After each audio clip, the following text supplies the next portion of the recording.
potentially anybody in the entire world could come across this page and like listen to it and hear it, and so there is that thing of, oh, like what will people say? Yeah. But the best thing you can do is just be truly like authentically yourself. And you know, sometimes people will like you and some people won't, but you're not going to feel as bad about it as if you just start, like just do it, just put yourself out there and follow, which is a vision that God's given you.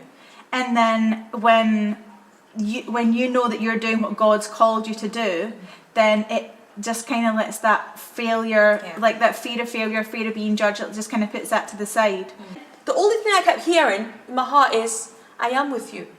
And I didn't understand why I kept hearing, I am with you, I am with you. And in my mind I thought, seriously. Like, you know, you're expecting to hear words, because you know, you hear other Christians say, and the Lord spoke to me to go forward. And then for me, all I think I hear, so sometimes like, you know, maybe it's not God, but then I hear that consistently over and over again, I am with you, I am with you. If he's not with you, you can't. And I thank God that God is not a man, because man will be like, you're too emotional, you're too fearful. God is like, I understand, girl, I understand, boy, I am with you.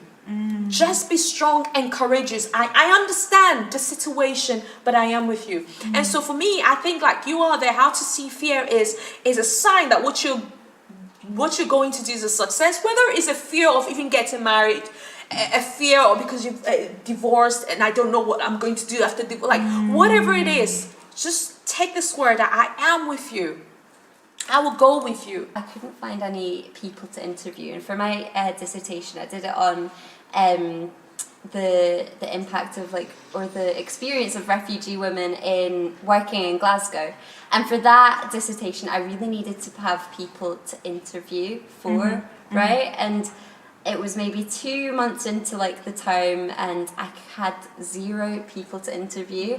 And like in that moment I remember just being like, oh, I'm so stressed, I'm so anxious like about this, I'm so like fearful that this isn't gonna happen, that my like whole passion, my idea for this is gonna fail.